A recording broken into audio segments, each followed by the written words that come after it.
Hello, good evening, and welcome to the Talkin Kop. It's Sunday night. It is the 23rd of February. It's myself, Gav. It's Seany, and Liverpool have gone to the Etihad and won 2-0 and go 11 points clear in the Premier League. Arsenal do have a game in hand, but Liverpool are 11 points clear in the Premier League. If you haven't seen our post-match reaction, you can go and watch it on YouTube, you can go and watch it on Spotify, or you can download it across any of your podcast apps with Matt, with Ashley, with Kev, and with Chris. And it was a lively show. Matt is off the smokes, and apparently he's just fucking went bananas halfway through the show, which is fair enough. When you're off the smokes, these things happen. Seany, not the best record at the Etihad, to be fair, over the years. Lots of draws. A big win in the European Cup there. Last league win in 2015, I think. Was the last time we won the league there. But that today is A, a massive 3 points, B, a statement, and C, a decisive point in this league. Is that it? Yeah. All three above. It was a real champions performance. I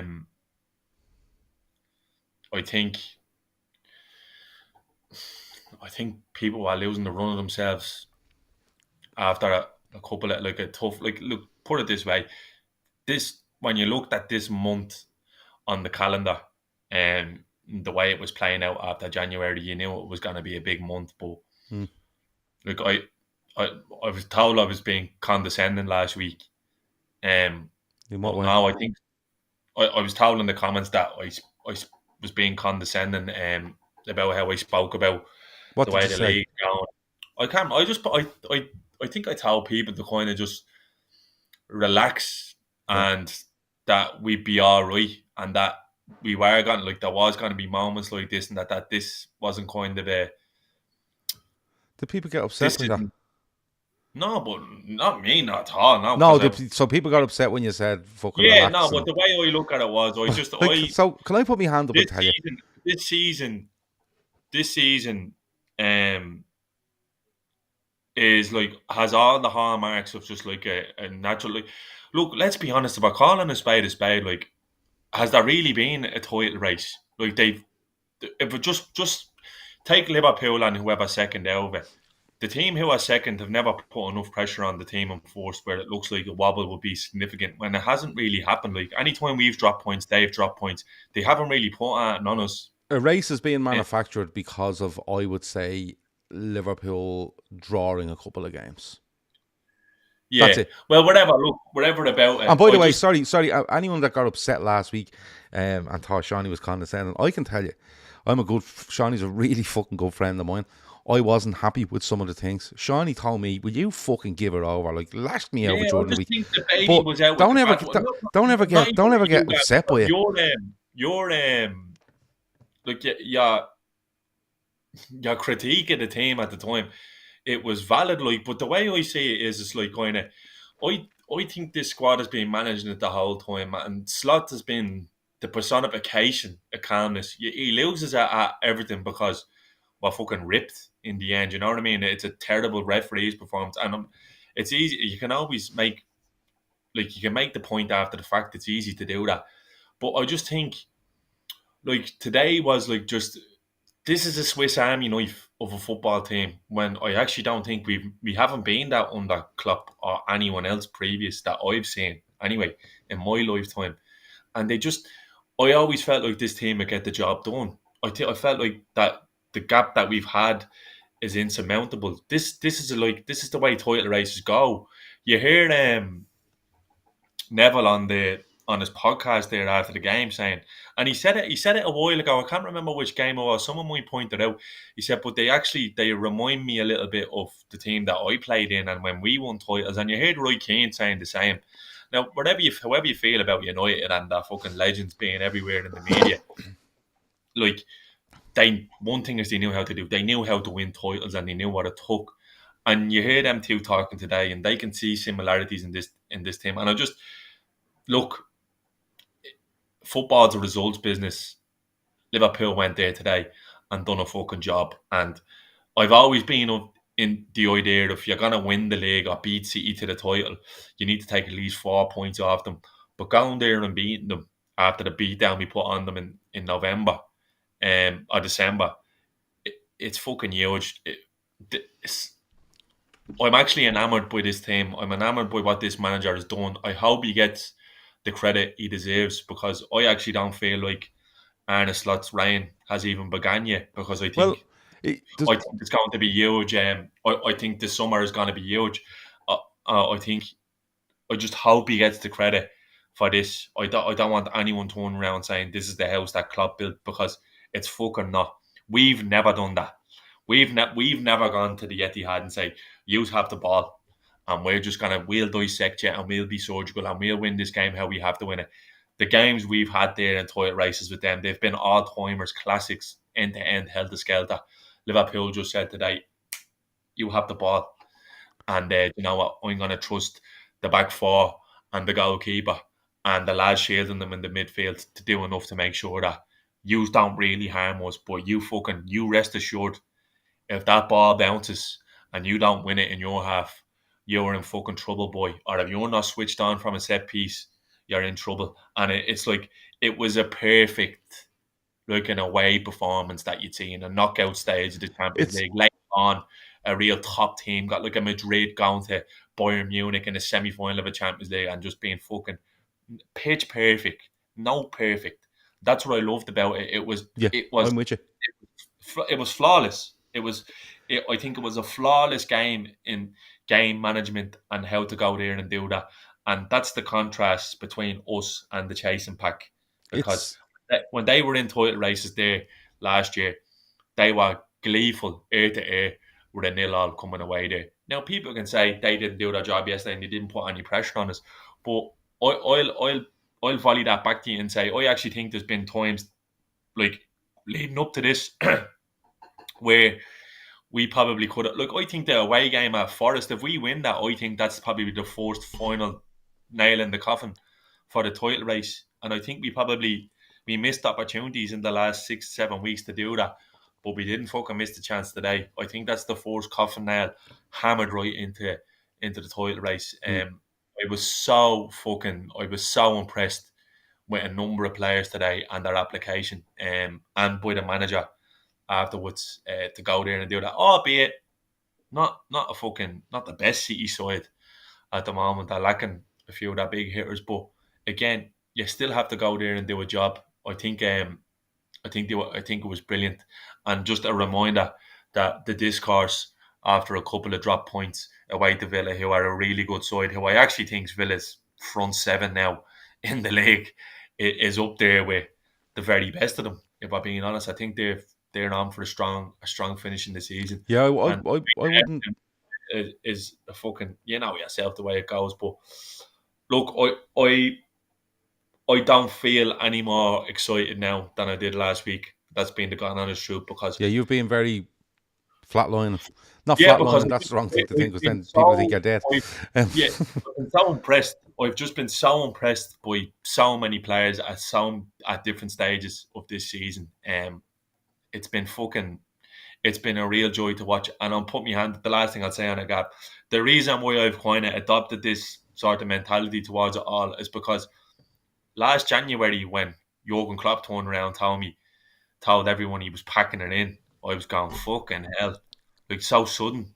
And then when I reflected, although going over to Madrid for the Champions League final and fucking the nights we had out, days we had out, cup finals, watching us win trophies, I realised, you know what, I should have enjoyed that fucking way more.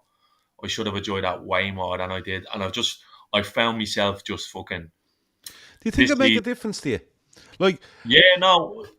Sorry, Gav, does what? So, I want to ask you a question in a minute, but something you've touched on, right?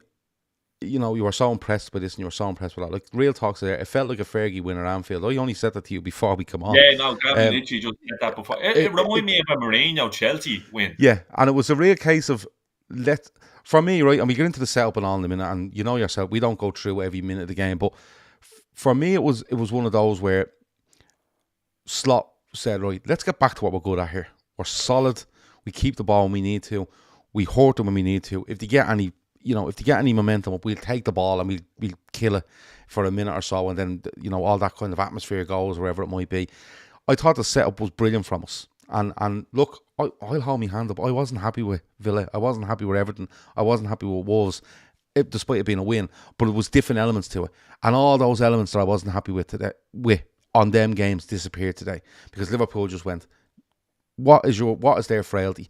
Turning around. Right, grand. We're not going to go for their neck. We're going to go and say, here, you go and attack us, and we'll show you how solid we are.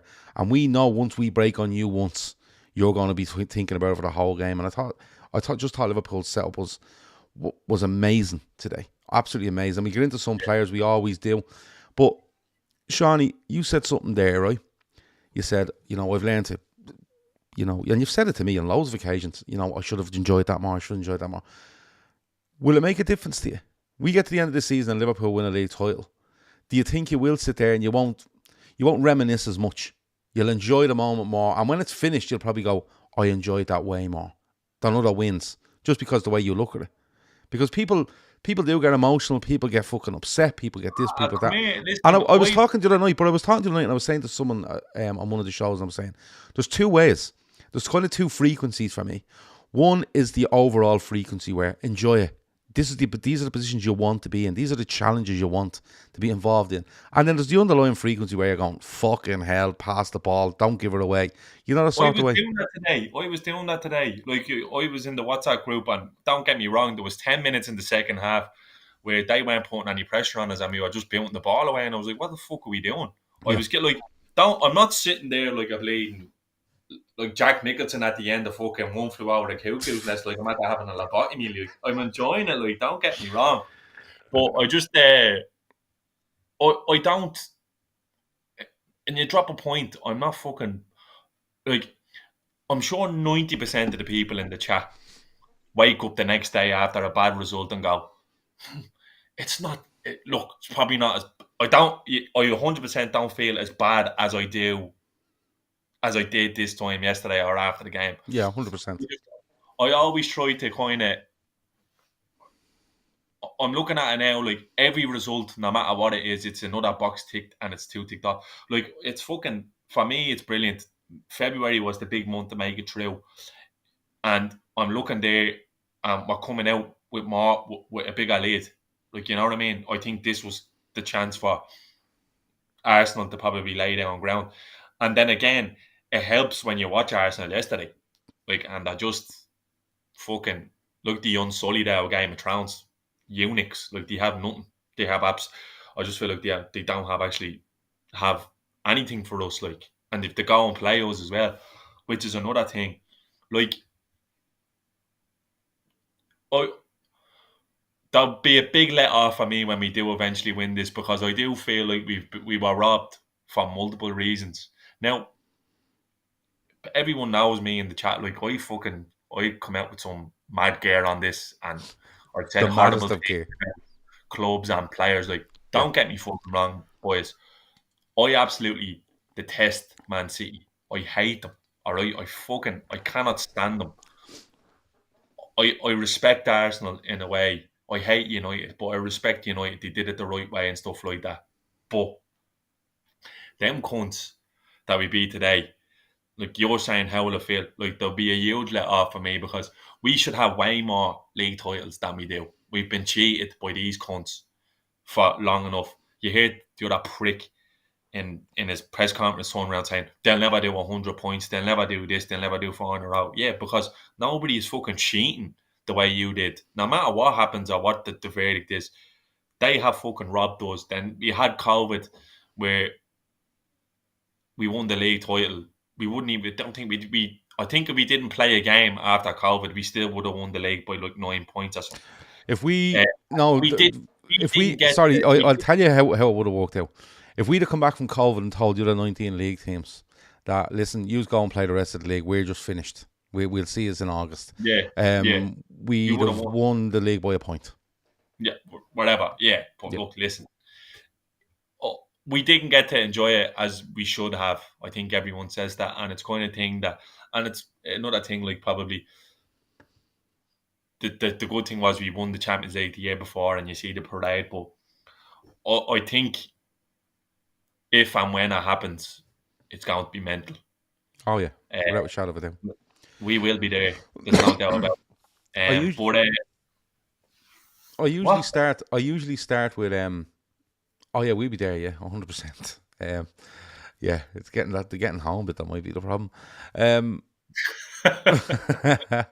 uh, ringing home, going, "Oh no, we're snowed in. We can't come home." Um, I usually start. We go through players and stuff, but I want to start. I think the best place to start is the manager, right? Um, he's in the job since the summer. A lot's being made of the fact that he's signed one player in Chiesa and used them very, very sparingly. He's come out during the week in the embargoed piece of his press conference and said, "Look, we decided, himself, Richard Hughes, and others, that we are going to assess the squad. We wanted to give the squad time to see how they worked with me. I've seen that now. I've assessed it. We're looking at every single position. We know where we want to go now, and we want to do that in the summer." So he's been fairly open with that. He, even when we lose to Forest, he takes that as a personal thing, and he sends us on an amazing run. And I think we've still only that's the only game we've lost this season in the league still. And you see it at Everton, and he obviously knows stuff. You see it at Wolves, you see at home to Wolves, you see it at Villa, and he's gone. And but today I have to give him, and I've given him loads of credit all season. Don't get me wrong, but today it felt like a real coming of age moment for Arne Slot as a Liverpool manager for me, because the hardest place to go in this league, regardless of what form City you're in, is Manchester City, because they have players. They've spent a load of money on players, but they've loads of players that have gone and done it over and over and over again, and possibly are there too long. When I looked at Yeah, Kevin De Bruyne today, it was stand quite out sad. now. Quite sad Yeah, watching him. But then they spend money, and then you look at the bench, and they see all these players that have won multiple leagues on the bench, and you're kind of going, Jesus, it's such a hard place to go to. Still the hardest place in the league to go to. And Arne yeah, Slot for me today goes in and he went, "No, that's our setup. This is what we're going to do. This is how we're going to win it." And he just sends that team out. He makes subs at great times. He changes little things we're doing during the game really, really well. And I watched them walking towards that Liverpool end at the end of the game, and I thought, now he's your manager. Now he knows he's your manager. And I'm not saying we didn't support him or people didn't support him, but he kind of, when he walked towards the away end, I just really thought to myself, this is it now. Now he's firmly feet under the table. It's his team. It's his way. He's gone there and he's done something that, in fairness, Slot done once, I think, in his league career there. And it just feels like Arne Slot has just taken it and went, now we all go together. I can't even find the words for the credit I want to give him for today, Johnny. yeah. Look, he played a blinder. And again, your team becomes what you are radiating. That's what your team becomes, and it probably hasn't showered over the last couple of weeks with results. But that was like we watched Robbo charge around the pitch for years under Klopp, and the helter skelter, and you could see basically the team was an embodiment of Jurgen Klopp for so long, and we got on. We were so successful. I think today we looked like the embodiment of Arne Slot, calmness personified, and cutthroat, and we had to be, and just a really fucking clinical performance. We didn't have many shots on goal. We didn't need them. You know what I mean? And I think, like, if you were to go on to what probably would have been worrying me, I didn't like the idea that this Liverpool side probably you need to score 3 goals to win a game. I just don't think. I don't think it's not sustainable. No. But to go there today and just do you know what? That's a clean sheet there for you away at the Etihad. There's your 3 points, and we're 11 clear now after they demolished Newcastle there last week. I think it's a thankless job to be the man after the man. It really is. You can count on one hand in history how many managers have taken over from someone who has been very successful before them, and not even eclipse them, but they sometimes even get to that level or maintain what the manager before them had kind of built. But I think Slot has taken the gift of which is this squad that he inherited from Klopp and has put his own sheen on it.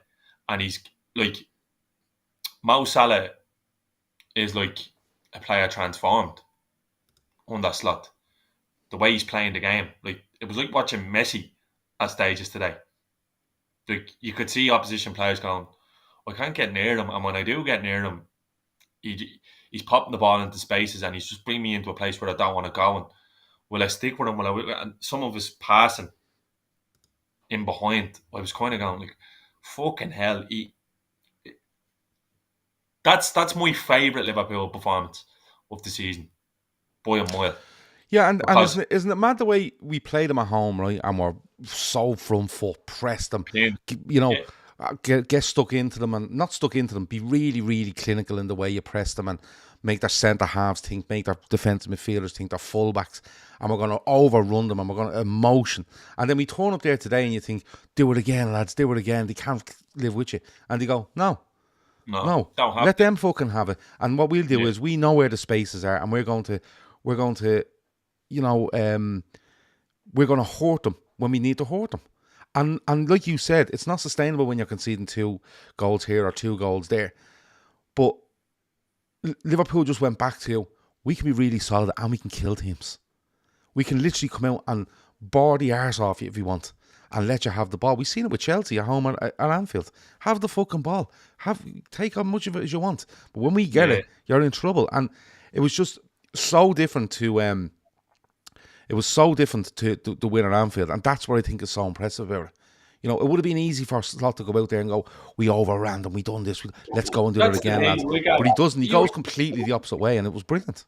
You're Eddie Howe sitting down there tomorrow, like, would you even bother watching the game? Like, what are you going to be able to take from the game today? You don't know what's coming at you on Wednesday, no? No, that's what I mean. Like, you could probably say, Gordon, get at Trent one-on-one, or whoever's on the other side, have a go at Robbo. Like, but and he makes a point about all the time. He's very intelligent in a different way that Jurgen was. He says, like, it's hard for us to study teams because they obviously all change their game when they come to play Liverpool. And that's just kind of, I think that's part and parcel of being top of the pops. Like, yeah, you know what I mean? Everyone changes for the team at the top. They do. Yeah, exactly. And I just think today, that's not what I expected from us at all. I didn't. A moments this season we've been like really good, especially away from home in Europe. But that, like, it was a real encapsulating performance where it feels like a rubber stamp. It feels like a watershed. It feels like. That's what I mean. It feels like something there where you go, Slot has been brilliant, but this is the click. Like, I think when you look at football, you look at everything in microcosm. Like, you kind of look into just specific games and specific moments. But I actually think this is a big moment for this football club under this manager. This is a moment where players who will be still there next year, I believe they will. Big players who are still there next year. Do you know what? I fucking trust this fella to set us up so that he gives instruction and then we can just fucking kick on. You know what I mean? And that's what it is for me. Like, it was fucking brilliant. It was, I'm not going to say coming of age because I'm sure there's fucking Feyenoord fans who probably tell you, sure, we done that when we won the league and we won cups. He has all the strings to his bow. He's been near faultless, I think, this season, to be honest with you. Everything's done for a reason. And another thing is, we actually got to rest. Like, we actually got to rest a few lads today. When you look at the bigger picture, Jota doesn't kick a ball. Yeah. Know what I mean? Yeah. Gakpo's only you got to rest legs today. Yeah. Like, he literally got, like, those players who probably throws Endo in earlier than he ever has. Yeah. Yeah. So, like, it's fucking, do you know what? It's been a really, really enjoyable season so far. We have a cup final. We're spoiled. We are spoiled rotten. Like, that, we are fucking spoiled rotten. We absolutely are. And I think we need to kind of take stock. And we worry about the wrong fucking things. Like, It's brilliant. And then, like, another a positive for me was, and people can probably read it whatever way they want, like Virgil's interview before the game yesterday, the one that was all over Sky, like, he's staying. We all know he's staying now. Like, that's, you can't deny it. You can tell by him. He's teasing it out there. And I don't think Salah's too far behind. Whatever about the other fella, I'm actually starting to feel fucking sorry for him a little bit, to be honest with you, because it's like that TV program Severance, where you have to just show up to work and you forget what's going on outside your life, and it's something that's impossible. He's under a massive microscope as well. He's Yeah, under a much he is, bigger and you know microscope what? than the other two, in fairness. Yeah, and I've no doubt he's actually feeling it, to be honest. I'm people know I've been hypercritical of Trent, to say the least. But I'm starting to kind of, I'm starting to feel a little bit sorry for him. To be honest with you, because at the end of the day, he's a professional. And I think he's struggling a little bit. I do. To be honest with you. I do, but listen, I do. I don't. I'm not like I'm. This isn't a pile-on about his performance around today. I just think it's starting to show. But yeah, look, fucking was sitting here, 11 games to go, 11 points clear, David game in hand. I couldn't give a fuck. I'll get your feeling on them in a little bit. I don't see them winning many rows between now and the end of the season. Never mind being fair. Before I go on, link is in the description for two things. Our friend Peter Smith is playing Phil Linney in the Phil Linney Enigma at Vicar Street in Dublin in June, I think it is.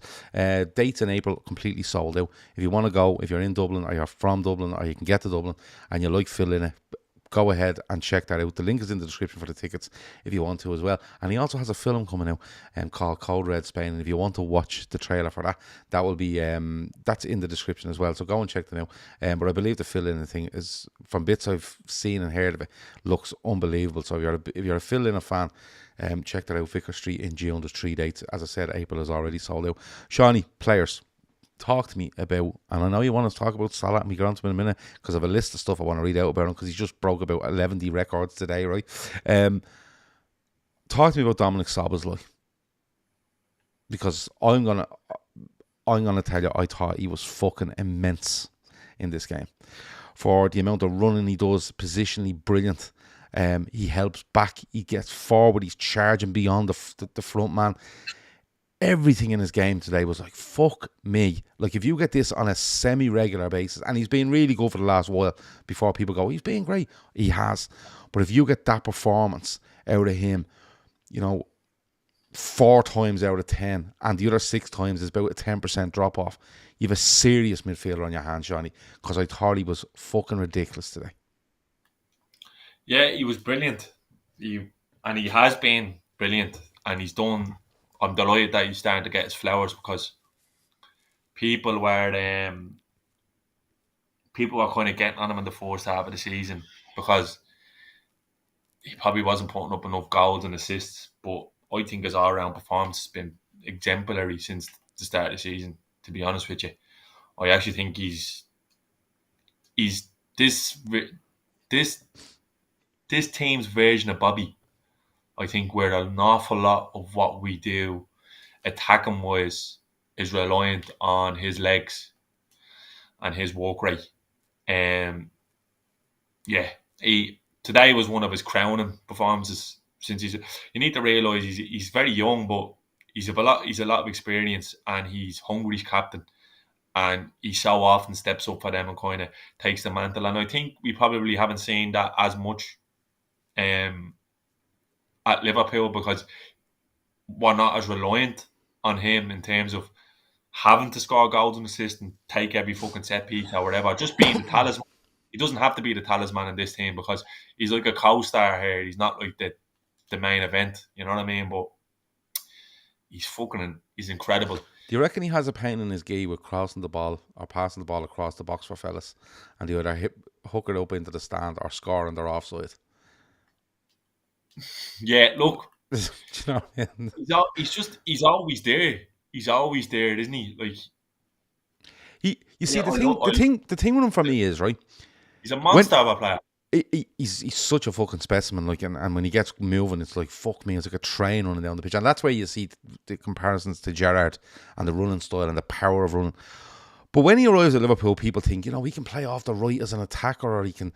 And when he plays with Hungary, he's like he's a bit deeper and he's a controller of the game, and or he can play different positions. And we're all kind of I think we all had kind of different ideas of what we expected from him.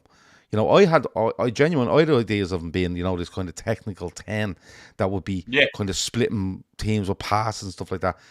And then you look at him and you go, what Slot is doing is right here. He's just putting him in the midfield and going, listen, you're going to walk back, right? And you're going to be physical. But when we get going, I want you absolutely herring down the pitch and making those runs beyond the forward line. And Salah must love it, because the amount of time Salah looks and goes, look at him running again, I'll just give it to him. And he's turned into this. I think he's turned into something that I don't think any of us thought. I think he's turned into an absolute box-to-box midfielder, which you don't see an awful lot of now. And I just think he's perfect for it, because when he needs to be defensive, he's really good with his awareness around him. And sometimes when you look at a player like that, you think, right, get close, man, mark him, make him pass it back.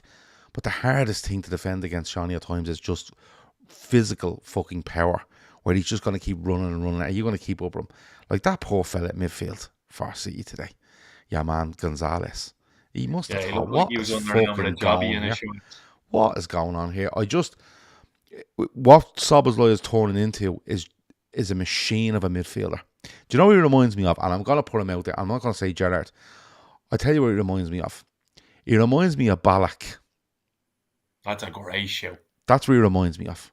That's a technical, great show. works, but just loves to run into them spaces and be real incisive in what he does. Now, I'm not saying for a second he's as good as Ballack, but when you watch Ballack, where he turns up in the box and then the next of all he's back, and he's a real team player, but he has that physical kind of power to go and hurt you.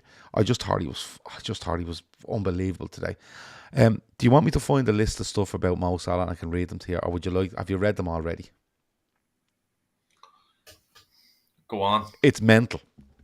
Oh, it's fucking stupid at this right. stage. Hold on, I find it for you. Rider overs. So you play FIFA on amateur and you're just smashing the knacker out of the season and you just end up giving up.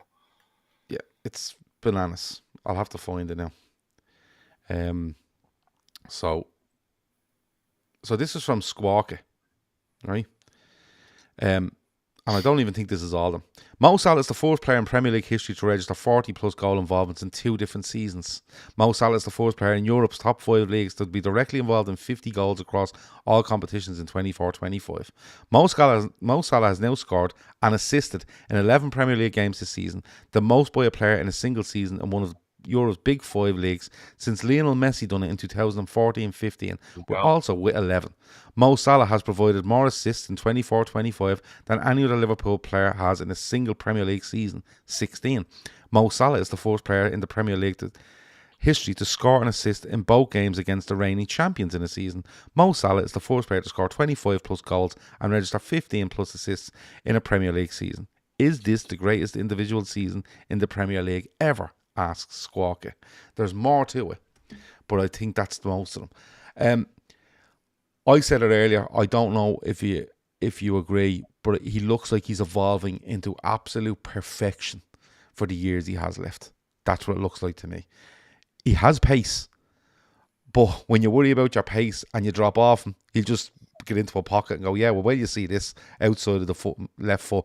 And then when you leave a high line, he'll get in behind you and have enough pace to get to it, and then do all the mesmerising bits.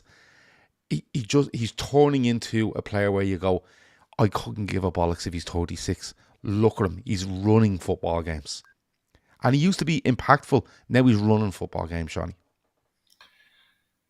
Yeah, look, whether he's the greatest that you've ever seen in the league, I suppose it's up to whatever sort of mood you're in, but you're counting on one hand and not with all your fingers who's probably better. I love the way he plays. He plays football like it's all personal to him. It's like he takes everything personally, I think, and not in a selfish kind of way, not in a Ronaldo kind of way. It's kind of like, it's common today where your woman asked him about how does he feel about potentially breaking the record? And is this your favourite season? And he goes, oh yeah, the fourth season was great and all, but look, we're going to win the league now. This one's more important to me. And one thing sticks out to me was his post on the last day of the season last year. I don't know whether anyone remembers it. I remember it really well. But like, I'm not saying that it's been a one-man mission, because we spoke at length there about like players like Szoboszlai and the rest of the cast. But fucking, he's just, I've run out of superlatives for Mo, to be honest with you. People calling for him to be slow last year when he was a bit slow coming back from an injury. Mm-hmm. But he's the ultimate professional. He's technically proficient. He walks his bollocks off. He's an output machine. Like, I don't like. I genuinely think he's a flawless footballer. Is he the greatest footballer to play in the Premier League? And what I mean by that is, for their time in the Premier League, yeah, I don't think the there's a question now. Somebody says, Owen Newell says there. Owen Newell does say, I think he might be one of the. He says he's the greatest for me now, and the only one I'll hear someone say above him is Henry. Yeah, and look, if you were to argue Henry with me, I'd probably sit down and I'd listen to your argument, to be honest with you. But like, Salah has won everything playing for an English club. Henry didn't do that. Yeah, he didn't. And he scored. I think he scored more goals than Henry from a wide position. Yeah, and look. No, Henry was ridiculous. But you know what, Gav? Everyone's probably, and I swear on my life, you're probably saying it to yourself, saying, well, fucking Seany's looking up there, and what's he watching? I'm actually watching his best bits from this season and just have it on there. I'm not even joking you. And, like, he's fucking unbelievable. It's like, you're watching him doing the same thing every week, and you're like, how is nobody stopping him? And you just can't. It's the evolution of him. That's what it is. He's fucking. See, Seany, you talk about he loves Liverpool. He loves Liverpool. You can tell he loves playing for Liverpool. He loves the fans. He could have spat his dummy out with the way things are going, but he hasn't. He's actually doubled down, and I think it's the ultimate mark of footballer where, do you know what, I can either go one way or the other about this, but I'm not. I'm gonna dig in. I'm gonna do everything I can to win this league, because not only do I want to win the league, I think we deserve it. I think the fans deserve it. He's a class act. He's the best player I've ever seen play for Liverpool, and I include Gerrard in that. I don't say that lightly. Obviously Gerrard played in worse teams, but I just think to be this consistent for this long, talk about the records, the output, the goals, the assists, the moments. He's just always there. I think he is. I don't know whether there's a Liverpool player with more big moments than him. And yeah, I think he is. I think he is. And listen, I'm open for anybody to argue with me. I think he is the greatest Premier League player of all time. And I mean that. That's 30 years of stuff. Now, you can argue over, people will argue Dalglish, and they'll argue, Souness, Hansen, Gerrard, Barnes, whoever. The team is, Gav, because I actually think I genuinely think he's the best Premier League player of all time, because not only he's here in 8 years, isn't he? 17, yeah, 8, yeah, right. He's here 8 years, so there's a longevity to him, right? Henry, I think, does about 8 years at Arsenal as well, but there's a longevity to him. He's loads of personal accolades. He has won a league. He's won a European Cup. He's won an FA Cup. He's won a couple of League Cups, I think. Scoring in finals. He's scoring in finals. The goal and assist output from him, from a wide player, is mad. And I think not only that, I think, when you look at good players, you think, he has pace. And his pace started to go, and then, what was he? You look at Salah, and you talked about the 4th season of him, right? And it was just, fuck me, that fella is fast. Like, he's like a blur running down the fucking pitch. And he gets 44 goals, I think, in his 4th season, right? But it's the evolution of him, Seany. He's gone from this flying winger to a fella that is literally just can do anything for you. Hold the ball, incisive pass, easy passes, chasing down, running behind you, dribbling past you, getting across you and scoring a goal. The work he done today going backwards. You know what I mean? The work he done today going backwards. And don't get me wrong, for an awful lot of his, like, he is a winger and he has always been a winger player for Liverpool. He's played a handful of games as like the central player. Like, don't get me wrong, he has benefited from systems that have allowed him to cheat, like in terms of 1920. Henderson basically said, you know what, Mo, I'll do all your running for you. You stay up there and just score a lot of goals. But today, like, he's doubling back with Trent. You see him at home against Madrid. Like, he's fucking incredible. I feel so lucky. I feel so lucky to have lived in this era of Liverpool where you're watching him play. You see, when I look at him, People will always like, you'll always talk to people. We were talking in a WhatsApp yesterday about watching Souness or Barnes. I never got to see Barnes. Like, I would have loved to see John Barnes, and I know you wax lyrical about all of them. Like, there's nothing you can do that can tell me that, like, no matter what Barnes won, there's no way he was this consistent for 8 or 9 seasons. He just wasn't. No, he wasn't. He just wasn't, because I can look and see the numbers, and it's not a thing where it's more of it. The way Barnes played football and and I get that. And Anne does say there, like, she says Gerrard scored in FA Cup finals, League Cup finals, UEFA Cup finals, European Cup finals. He absolutely did. Gerrard is shy at the behest of Salah. No. What I'm saying is, when I look at it, for the consistency of what he does, he's never fucking injured, right? Like, we're talking about injury from last season, then I'm going, when else was he injured? Never injured. Scores or assists in every fucking game, right? And assists. Scores and assists, right? Assists, which is freakish. I just think he's absolutely phenomenal. Absolutely just phenomenal.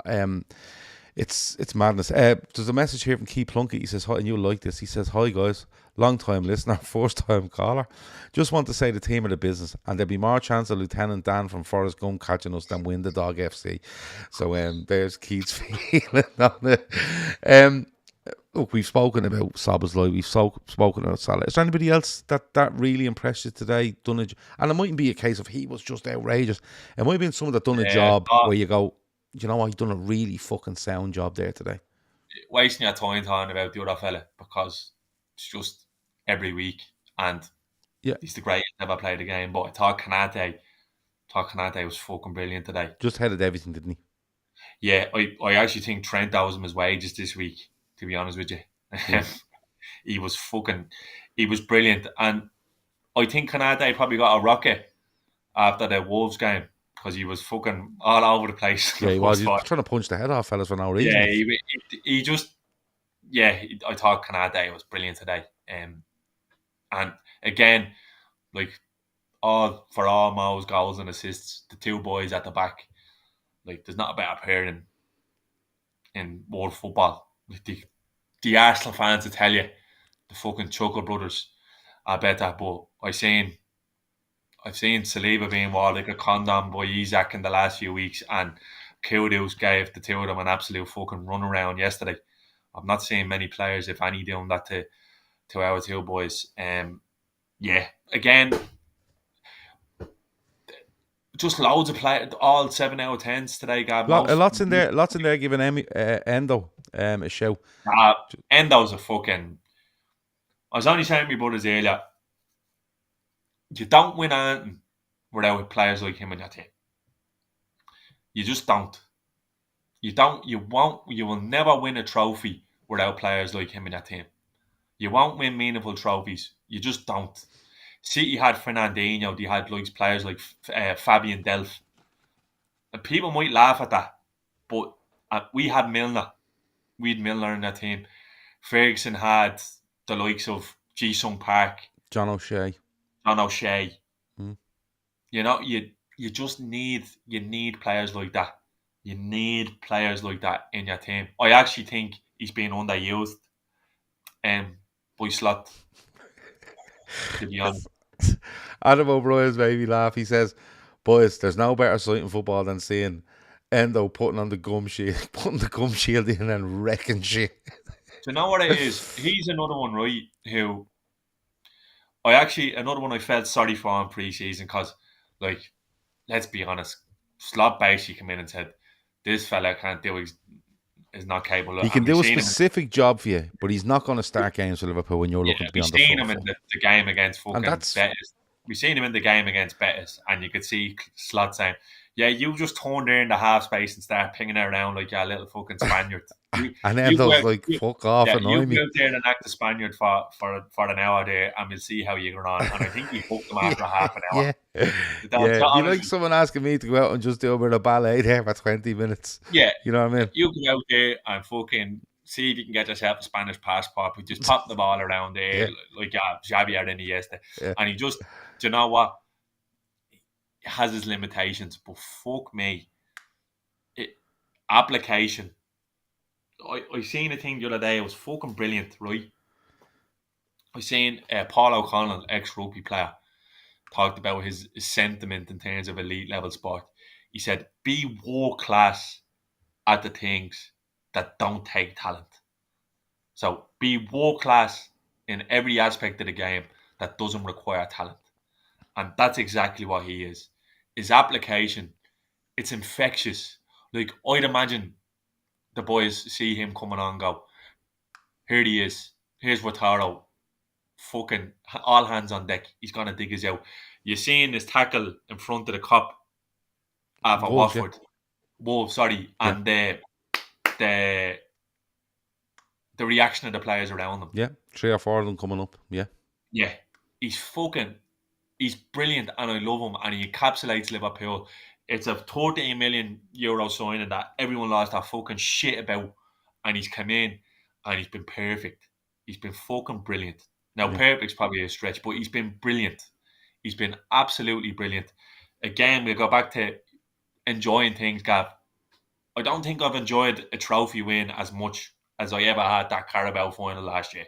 Yeah, that was genuinely. I had such a fucking great day out with my brother's friends, cousins. The result, the way it went, and his performance. Like, I think he left Wembley in a stretcher. Yeah. He was like fucking when X-Pac got put through the table by Billy Gunn, and he showed up on Raw. Yeah, and you could see him walking around. You could see him walking around Wembley going, "Do we have to do this fucking lap bit at the end?" He was absolutely fucked. But he's like, people will say, we need another midfielder. We needed this. I'm not so. You know what I think on Endo. I don't think Endo can start in a Liverpool midfield where you're looking to be on the front foot and looking to be, treading passes and stuff.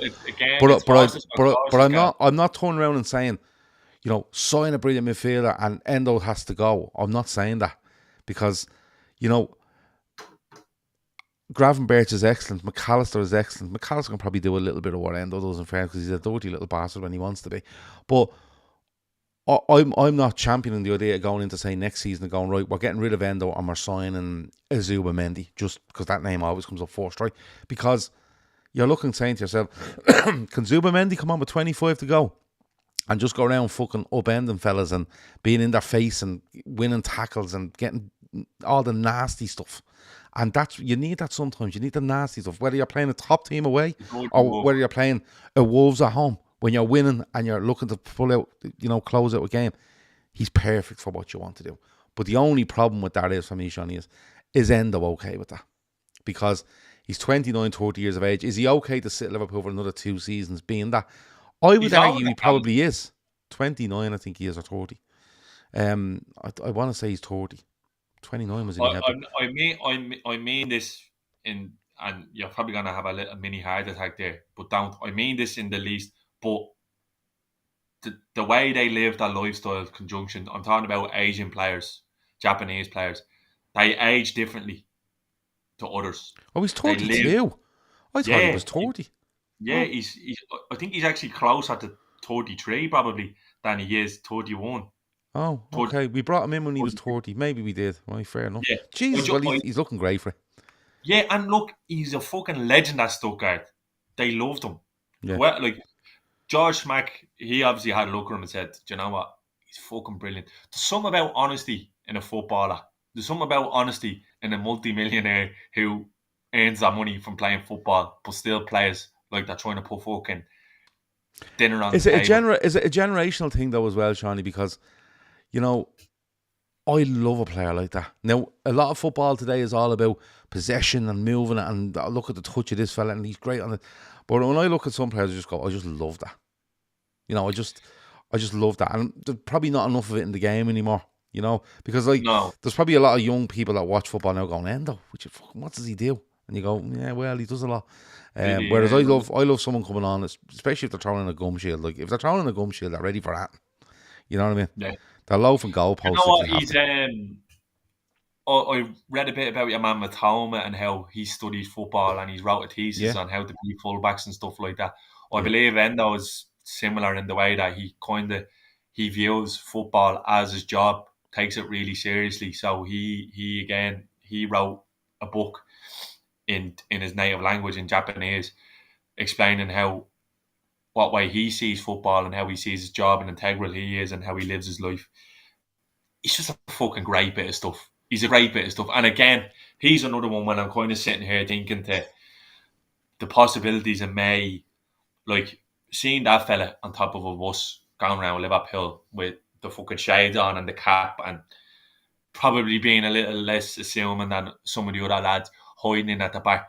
You know what I mean? And the skipper going over and picking up the trophy and saying, let Wataru have a go over. You know what I mean? That's the kind of what he is. The player who has been the best at it of all time is Kante. Yeah. Where just unassuming, just goes in and does any job. They're not getting wrong. Kante is a world-class footballer, but he is literally the top bracket of what Endo is. Just honest work. I love him. I genuinely love him. Anyone who comes in and puts their heart and soul into playing for Liverpool, I have all the time in the world for. That's the God honest truth. Chris Hockley makes a great point. He says what makes Endo special is, in my opinion, every time we have to rely on him, if it's 5, 10, 20 or 25 minutes, he just shows up. Yeah.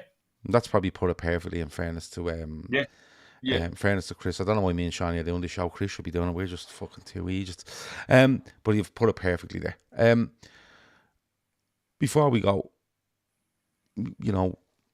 Arsenal are 11 points behind us. They have a game in hand. We play Newcastle during the week. They go away to Forest.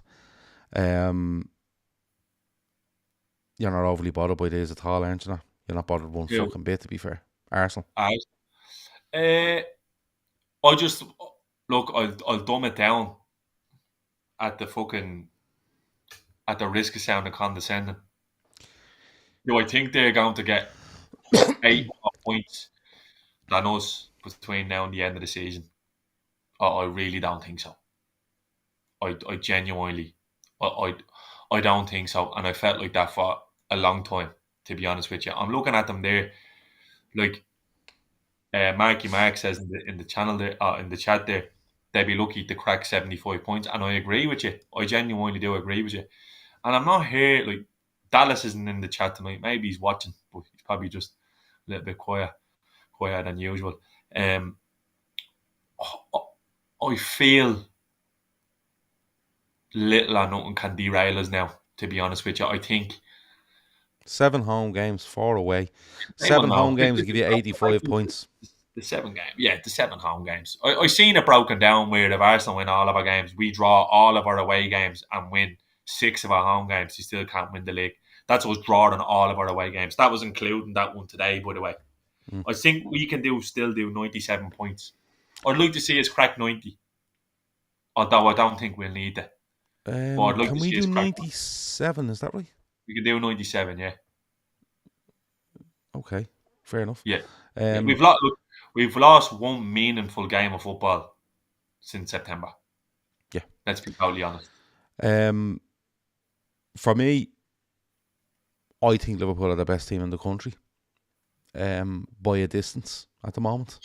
There's certain things to that as well. I think Liverpool have been unbelievable. I think you've seen a drop off from City. I think I think the pressure's probably got to Arsenal because I've been telling people since the start of the season, and in particular when Rodri goes, that all the pressure's on Arsenal because they were the next off the rank. If you looked at the last couple of seasons, my only frustration with Liverpool over the last couple of weeks, bits and games, was not so much that, and people saying, well, Arsenal dropped points. That wasn't my frustration. My frustration was that we weren't just putting this to bed, and for a couple of reasons. One, no matter what you think of Arsenal, if any team gets a sniff of something, they'll keep going and keep going. You don't want that. And two, if you put another couple of results in, like let's say we have an extra 4 points on the board from Villa and Everton, we're sitting here going, we're 15 clear, right? Yeah. But what I'm saying is, then you can start to turn and you can say to yourself, I'll take another risk at the weekend because we've PSG coming up, and it all falls into place. And that was my frustration, not Arsenal, right? I get that. Because with Arsenal for me is, I don't think they do pressure, and that comes from the manager because I don't think he does fucking pressure. And Exactly. then when they lose some players, all they have to fall back on is defenders and midfielders, because that's the way he shaped the squad. So my only frustration was just keep the foot on the throat here, and it gives you the opportunity in mid-March to go, I'm taking a little risk here and I'm going to throw 2 in here because we've this game on this because we're so far clear. And now at the moment, look, when we were 7 clear or 6 clear, we counted that as 9 because we thought we'd win our game in hand. Let's do the same for Arsenal and say, right, we're 8 points clear with 10 to go or whatever it might be. But I do feel, any hope anyone in this league has, it probably went today. And I know I'm probably taking a risk saying that, but it probably went today because any wiggle room for anybody in this league has disappeared. That's it. Because we have the wiggle room now, and they don't have the form to show that they can keep that wiggle room going for much longer. And that's where I am on it. I think Vladimir Putin and Donald Trump have more chance of stopping Liverpool than Arsenal do. Yeah. And look, listen, now and here, fucking a dinosaur might show up on a fucking Ryanair flight next week and start eating people or something, and they'll have to. Well, he'd be paying for 2 seats. Yeah, and that luggage. Yeah. Like something mad will probably fucking happen just now and here. Look, now I'm joking, obviously, not making light of fucking COVID or whatever, but yeah, I'm as, like I said, I'm as comfortable now as I was last week. Besides the fact that them having the minerals, For me, Arsenal looked like a side from 65 minutes on yesterday that kind of knew the writing was on the wall for them. That's what they look like to me. And that's a hard thing to look at. That's your team, and it's a very easy thing to spot if it's not your team. Because when when it is your team, you're kind of going, no, we can still keep going. But others on the outside are looking, going, no, they kind of this is it now, and that's what it felt like looking at Arsenal yesterday. I referenced the game to you last week, and we were chatting, and I remember being out watching it. There was a moment last year in the season when I was watching Liverpool and we won a game. And I remember after that game going, we were top after we won this game. I remember saying to myself, we're not winning this league. We played Brighton at home in the Premier League. Yeah, and I just remember watching it going, I actually think we're fucked. I think we're dusted. I think our legs look like they're gone and we're just, this is it now, we're on fumes. And I got that watching Arsenal yesterday. They look leggy. They starting to look leggy as well. You had to hook Rice with 20 to go. He was one of their match winners. Like, they look really leggy. And then on top of that, the mental thing, the Lewis Skelly one.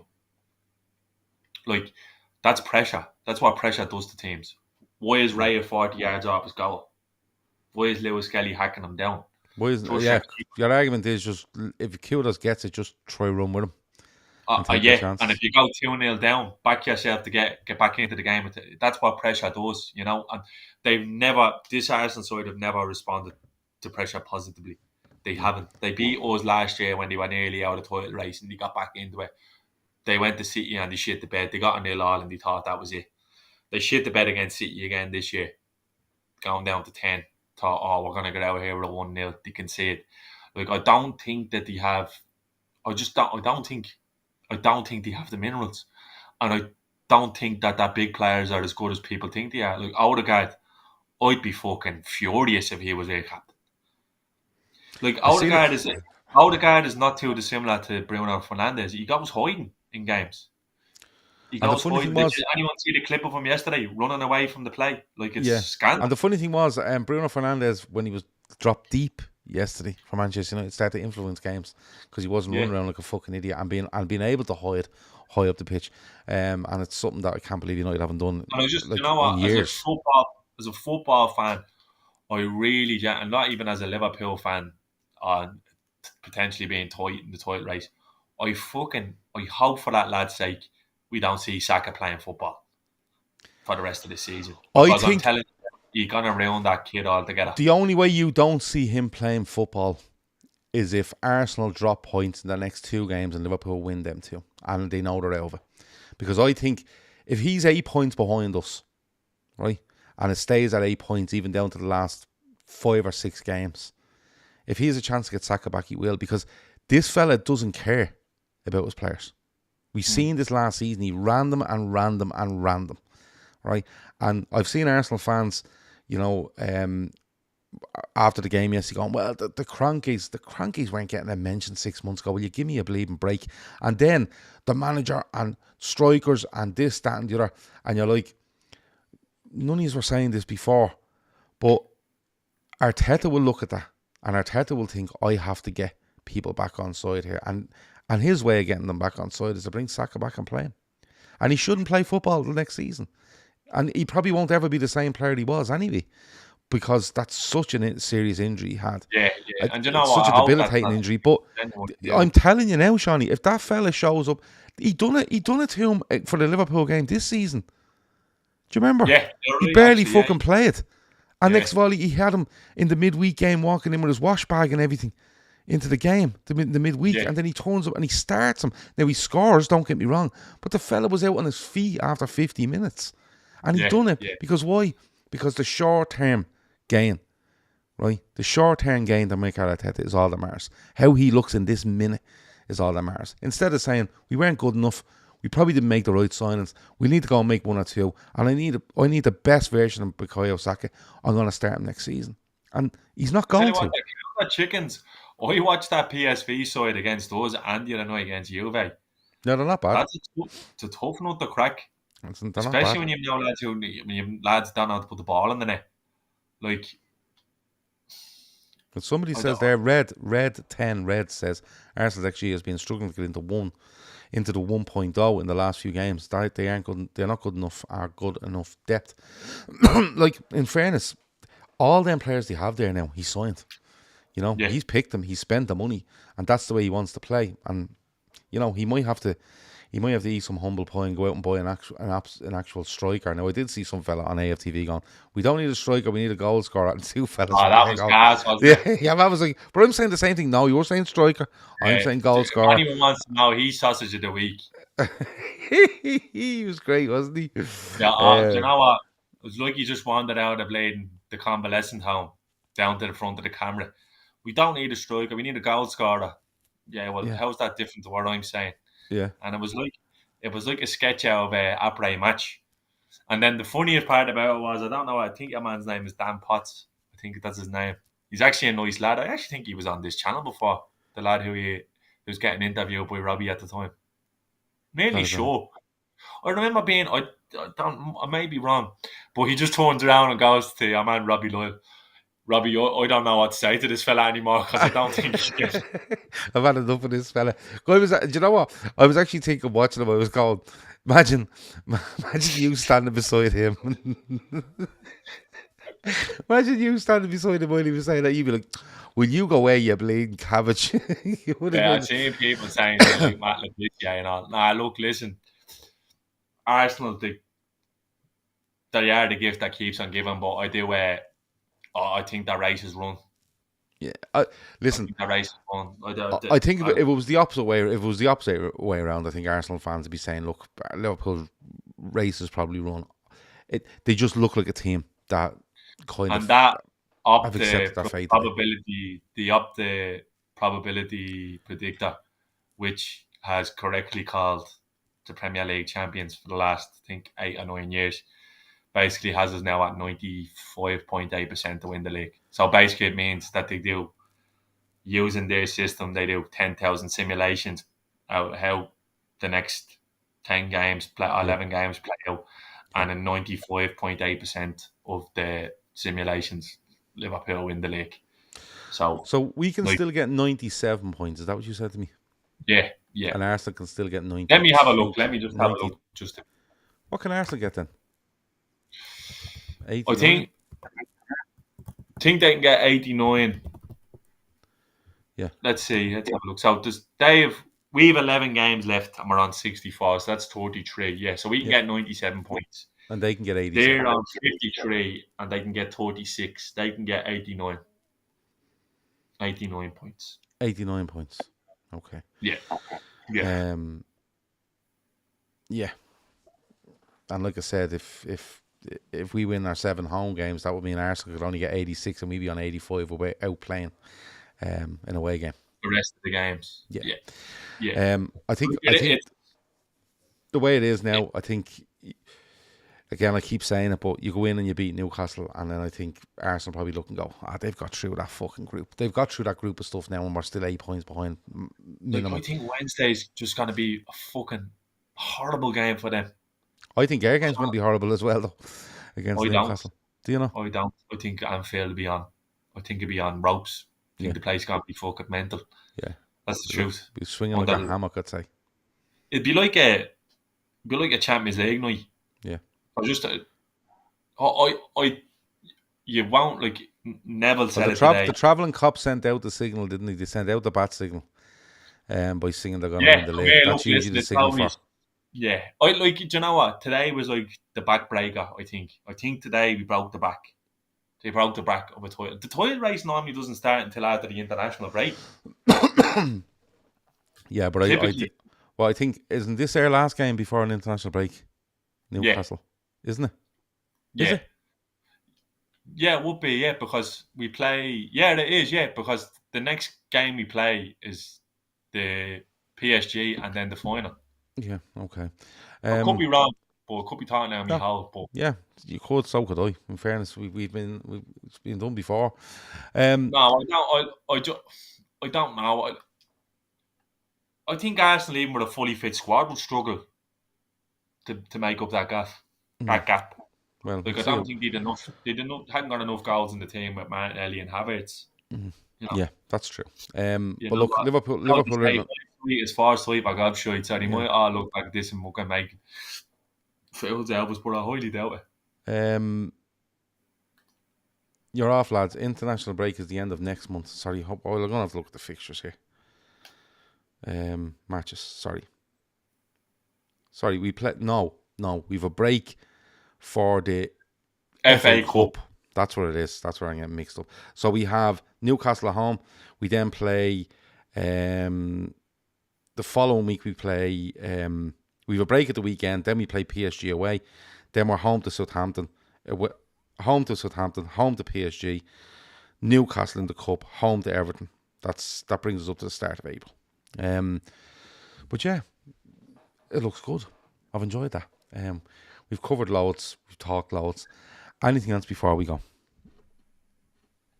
Anything else before we go? No. Good. Another good week in this season for us in terms of points on the board, games chalked off. If you're brave enough, you can kind of see that this is the start of the procession, the coronation. If you're that way inclined, hopefully, tough draw in the Champions League.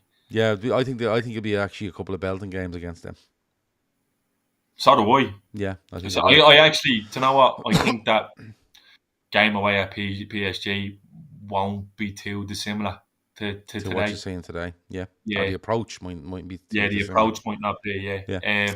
So no, look, fucking deadly, great, fucking brilliant stuff. This is what you're in it for, Seany.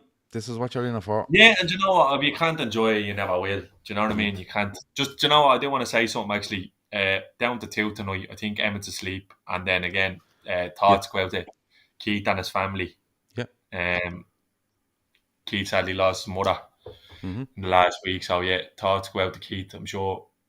I know the way a lot of you are really fucking sound, decent people in the chat. I'm sure a few probably reached out. But, yeah. So, thoughts go out to Keith. Hopefully he's back because I miss his little isms, to be honest with you. I miss coming home I miss him just sitting there on a Sunday night, right?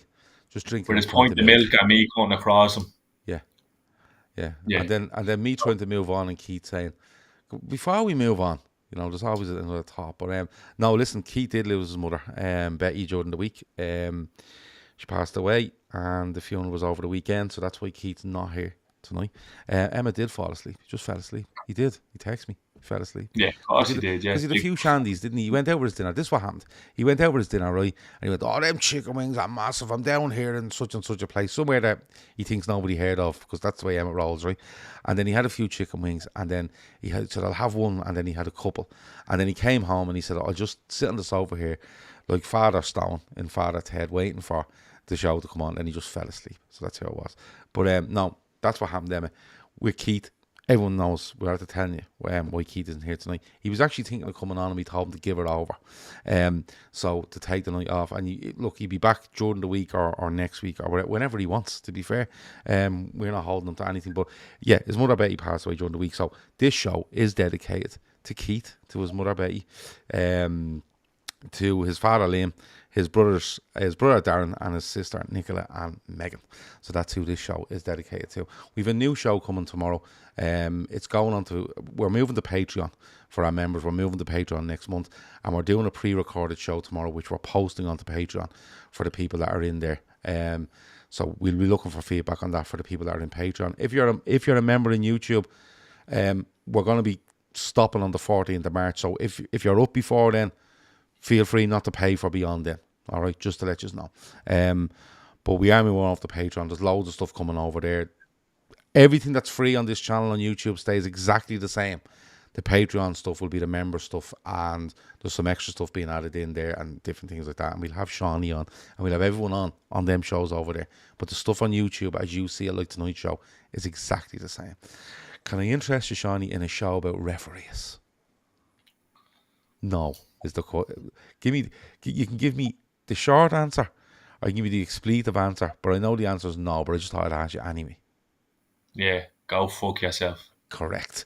That has been the Sunday night show. That's been Seany. That's been me, Gav. We'll talk to you soon. Over and out.